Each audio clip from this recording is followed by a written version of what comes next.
Kumusta mga kanoisy? Welcome back sa ating YouTube channel, Philippine Noisy. So, for today's video, another update naman tayo about politika ng ating bansa. No? So, pasensya na kayo, medyo pangit yung audio natin kahapon. So, yun, ang video to ay mula kay Sa Iyong Araw. So, meron ditong pamagat na nanlaki ang mata ko dito. Trillanes, binulgar, ang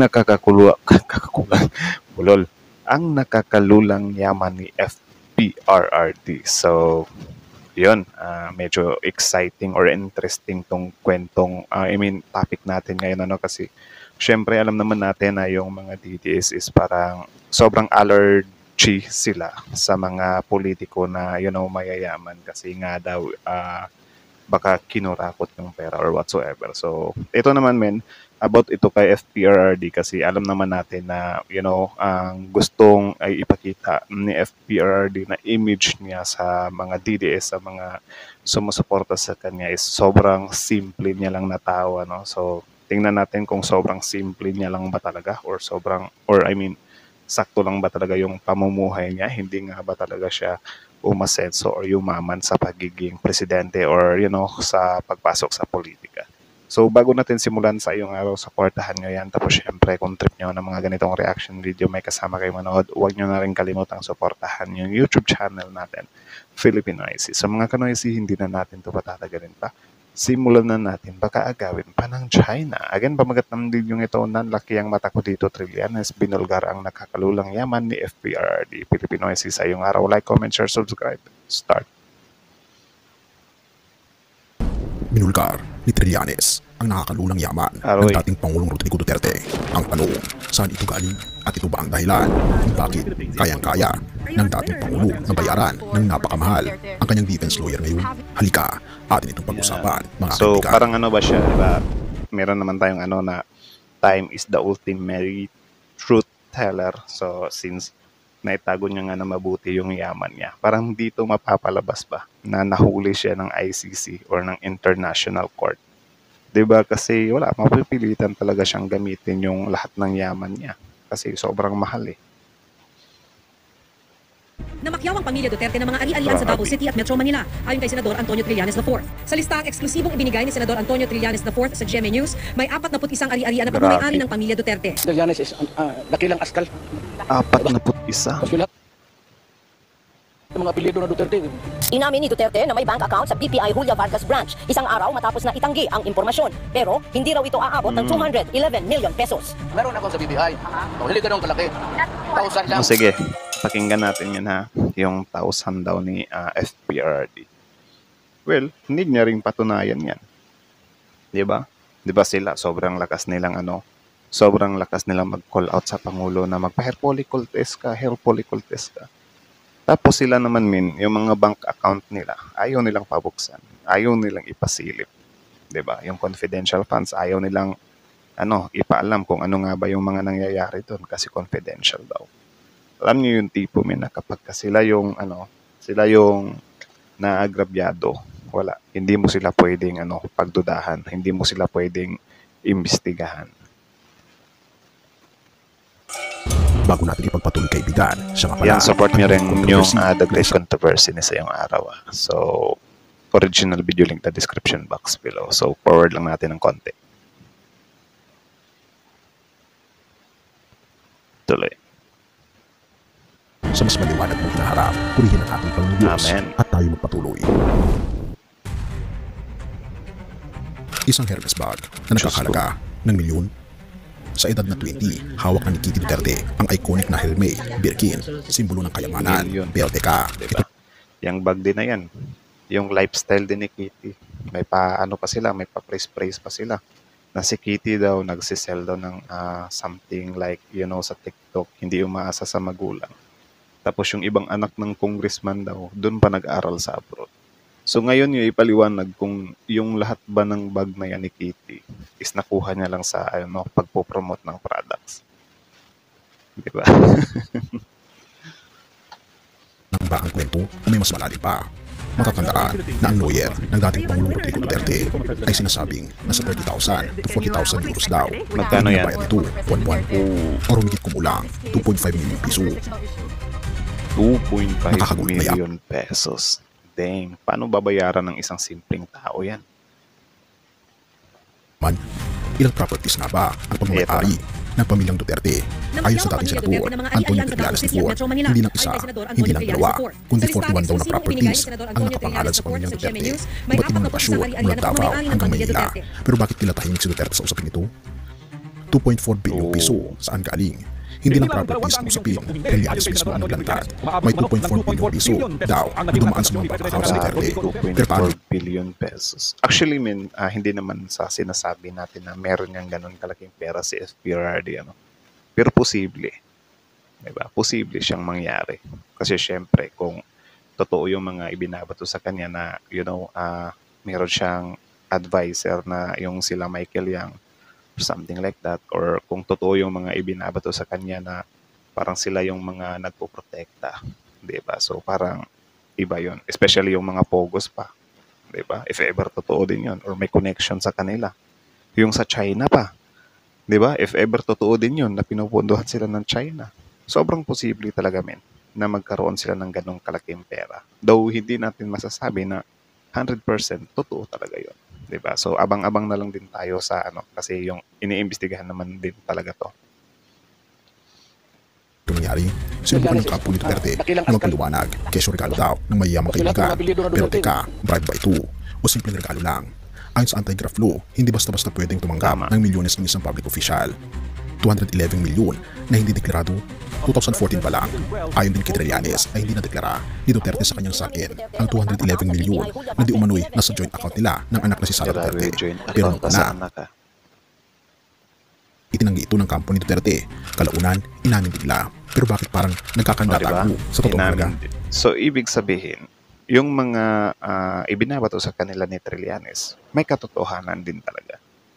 Diba? So, parang I think, oras na lang talaga yung natin or I think yung panahon na lang talaga yung magsasabi or makakapagsabi sa atin kung totoo nga ba tong mga to So tuloy. Dollars din? Kung akala mo peso lang ang pinag-uusapan, nagkakamali ka. Rojas at Trillanes parehong nagpatunay na may dollar account daw ang dating Pangulong Rodrigo Duterte sa BPI. Kapag ginikipit, biglang nagbabago ang kwento. Mula sa non-existent na account, naging a little less than 211 million pesos. Pero bakit hirap pumirma ng waiver para buksan ang mga bank accounts? Pamilya din ba mayaman? Kung akala mo sa dating Pangulo lang umiikot ang kwento, nagkakamali ka. Si Shelito Hanelet Avancenia, ang common law wife ni Duterte, may 200 million peso din sa kanyang bank account. Grabe yan. Oh my goodness. Diba? Ito ba yung sinasabi nyo na simple? My goodness. Mga anak, Sara Paulo at Sebastian, tigdaang milyon din ang pumasok sa kanilang account sa loob ng maraming taon. Waiver challenge. Bakit iwas? Kung wala talagang itinatago, bakit ayaw pumirma ng waiver si Duterte? Grace Po, Rojas at Robredo, noong kapanahunan, ang dating mga tumakbo rin bilang pagkapangulo, ay pumirma lahat ng waiver para ipakita ang kanilang transparency. Ewan ko ba kung bakit meron ganyan dito sa bansa natin? Diba? Na, yung mga politiko natin, mga politiko natin, sobrang lang nila, sobrang luwag lang talaga nila. Like, yung iba nakakapasok bilang senador kahit na wala namang alam sa batas.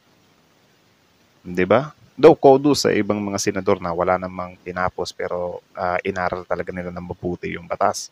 Tapos naging fruitful din talaga yung yung pagiging senador nila. Pero yung iba na papasok lang sa Senado, wala namang kaalam-alam sa batas. Yung isang senador na tumakbo, may paano-ano pa na, huwag niyo muna kung tatanungin kung ano yung gagawin ko sa Senado. Hindi pa ako nananalo So, something like that. Tapos ito din, yung sa mga accounts nila, yung mga salin nila. Di ba dapat, sila, mandatory? Like, dapat kung tatakbo ka talaga, sige, mandatory, ilapag mo lahat ng yaman mo dito. Di ba? Dapat ganyan, pilitan. Para, syempre, yung mga politiko na may plano na, mangurakot, magiging hesitant na sila, matatakot na sila. Di ba? Dapat ganun. Di ba? Dapat ipatupad yun na parang yung mga politiko natin, sige, kung papasukin mo to, dapat 100% transparent ka sa yaman mo, ari-arian mo. Di ba? Dapat huwag tinatago dito. Di pwede yung naging politiko na, biglang naman, claim naman ng rights nila. Sabi naman, karapatan ko na hindi ko ipakita to. Anak ng titing, hinahawakan nyo yung pera ng taong bayan tapos wagas kayo kung makapag-private ng sarili nyo. Mga galaw ng pera nyo, mga ari-arian nyo. Di ba? Siguro kapag 100% talaga na dapat mandatory talaga sila na ipakita yung buong yaman nila. Baka kukunti na lang yung tatakbo ng mga negosyante, mga mayayaman, or mga kawatan. Di ba? Goodness. Tahimik. Bakit nga ba parang ang hirap labas ang katotohanan? Trillanes, tip of the iceberg. Sabi ni Trillanes, ang 211 milyong piso sa BPI ay tip of the iceberg lang. May iba pang impormasyon na kailangan biniberika. Pero kung ganito kalaki ang nakita ngayon, ano pa kaya ang nasa ilalim? Tanong ng bayan, totoo bang pro-poor? Ipinagmamalaki ng dating Pangulo na siya ay para sa masa. Pero kung ganito kalaki ang nakatago ng yaman, paano ito nipapaliwanag sa sambayanan? Si Marojas mismo ang nagtanong, Mayor Duterte, kailan ba natin malalaman ang buong katotohanan? At pangalawa, bakit ang hirap umamin kung wala ka namang itinatago? Ang huling tanong, kailan magpapakatotoo? Habang dumarami ang ebidensya, lumilinaw ang larawan. Actually, parang mauungkat yan kasi syempre, yung sa impeachment kasi ni BP Sara, kapag kauusad na daw yan, pwede nang imbestigahan yung mga bank accounts ni Sara. Ang sa atin lang sana dito, since pinapatagal or tumatagal yung impeachment, baka maglinis na. Diba? Dapat kasi sa mga ganito, bulagaan ba? Diba? Hindi yung parang, dadaan pa ng mga ilang buwan. Parang mabibigyan pa sila ng ilang buwan din para maglinis ng kalat. Ano nga ba ang totoo? Pero ito nga ba ang bukas o umpisa pa lamang ng mas malalim pang pagpupulgar ng katotohanan? Ito ang 1 milyong tanong, saan galing ang kayamanang ito? Ang sagot, hindi pa natin alam.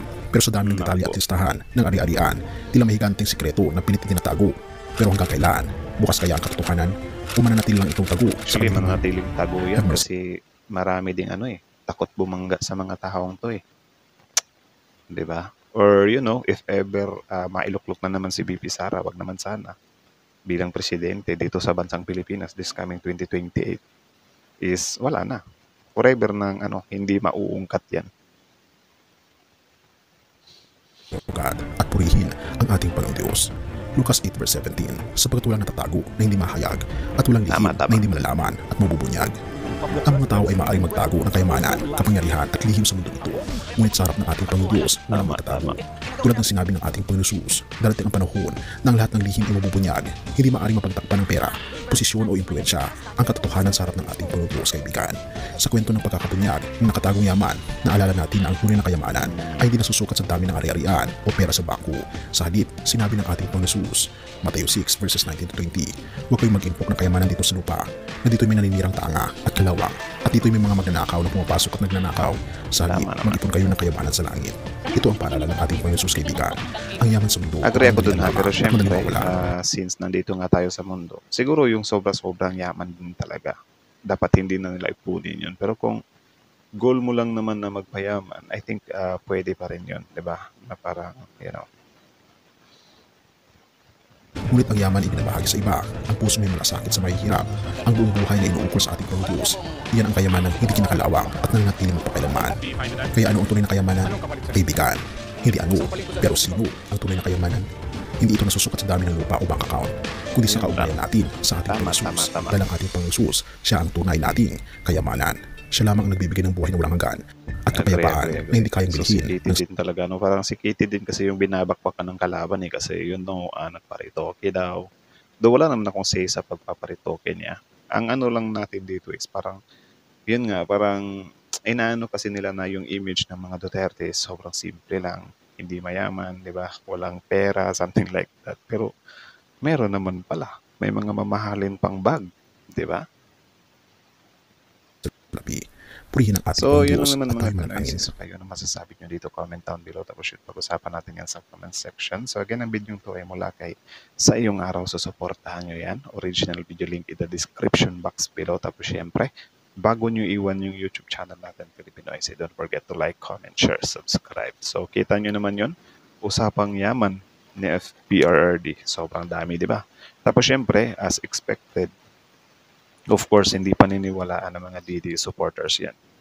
'Di ba? Kasi wala tagilid yung amo nila kapag paniniwalaan nila yan. Or siguro yung iba, medyo nafe-feel nila kasi, parang may possibilities din naman talaga. It's just, nagbubulag-bulagan lang talaga sila kasi sobrang idolo nila yung tao 'di ba? Which is sobrang mali na kasi, hanggang saan ba yung suporta mo sa, or hanggang saan ba yung pag-iidolo mo? 'Di ba? Like, ano ba yan? Habang buhay ba yan? Kahit anong gawin ng taong yan is wala na lang, okay lang yan. Basta ang importante, ang tawag dyan? Basta ang importante, maganda yung nagawa niya sa Pilipinas. Actually, di ko naman sa inaano. Correct lang natin tong ano ba na parang sinasabi kasi nila, marami daw nagawa si FPRRD. So, totoo naman yun. Marami din naman talaga siyang nagawa na mabuti. At marami din siyang nagawa na hindi mabuti. So, ang sa atin dito is, kailangan ba natin siyang timbangin? Ano ba yun? Dapat ba mas marami yung nagawa niyang mabuti? I mean, kung mas marami ba siyang nagawa na mabuti, maabswelto na ba siya sa konting mali niya na ginawa na hindi tama? Diba? Like for example, sige, passport, driver's license, yung 10 years, yung mga build kuno, diba? Na sobrang laki din naman talaga yung gastos nun. Basta yun yung tinitingnan nila na sobrang grabe yung build dati, yung Dolomite Beach. Basta sobrang dami daw na, for the sake of argument na lang, sobrang dami daw magandang nagawa si FPRRD. Pero ang tanong, sapat ba yun para, konsintihin lang yung mali niyang mga pinagkagagawa? Like yung sa EJK victim, di ba? Yung sa anak niya, yung confidential funds. Kasi si Sara Duterte, isa siya sa nag-benefit sa magandang nagawa ng tatay niya eh. Di ba? Kasi wala, nakadikit siya sa Duterte. Karugtong ng pangalan ni VP Sara is Duterte. So kahit na lantaran or sobrang grabe yung ebidensya na meron ng mga kababalaghan sa confidential funds, is parang isa din si Sara sa parang, uy, maganda naman yung nagawa ng tatay niya. So, wag natin ganyanin si VP Sara. Parang ganun parang nagbe-benefits din si Sara sa suporta na nakukuha ng tatay niya. Di ba?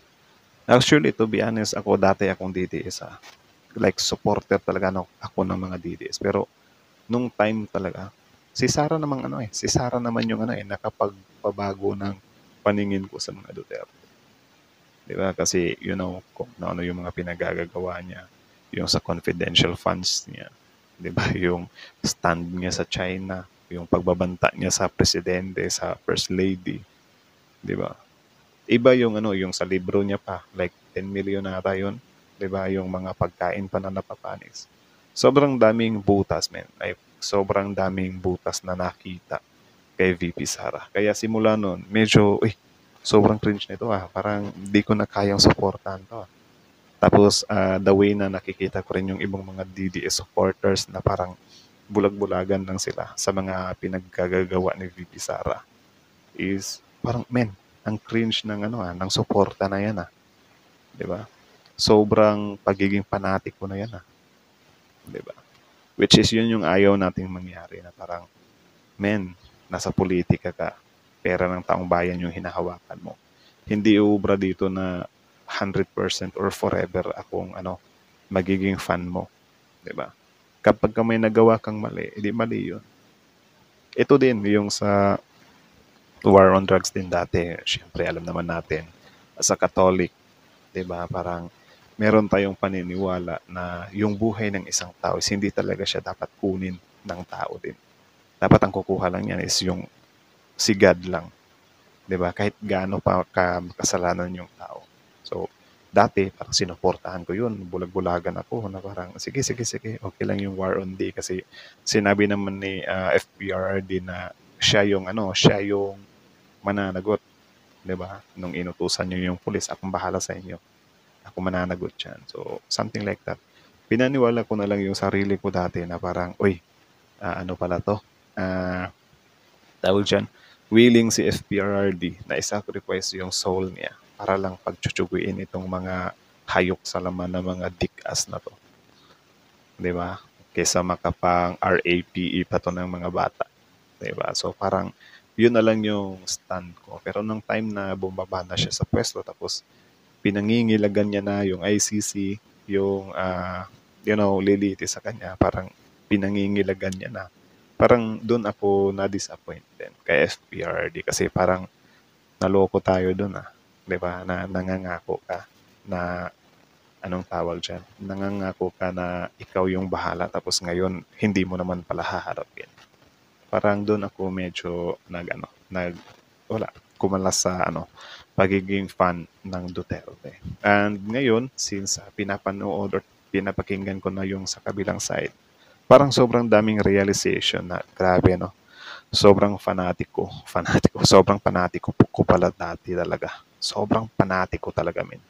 Like, bulag-bulagan na. Kahit yung confidential funds ni VP Sara, pinoprotektahan ko yan. Nung iniimbestigahan yung confidential funds ni VP Sara, napasabi din ako kasi yun yung finifeed up ng mga vloggers ng kabila na confidentials nga ni, di ba? Confidential funds gani, bakit aalamin confidentials gani? Pero kung iisipin mo talagang mabuti, kung tatanggalin mo yung pagiging panatiko mo, ano ba naman at paiimbestigahan mo yan? Total pera naman ng taong bayan yan. Pwera na lang siguro kung sarili mong pera yan. Tapos confidential funds, hindi talaga kami makikialam dyan. Pero pera ng taong bayan, tapos dadaanin nyo lang sa confidential funds. Diba? So parang doon ako medyo nadismaya. Like, sobrang lala na talaga. Like, parang nasabi ko sa sarili ko, ayaw ko maging panatiko sobra.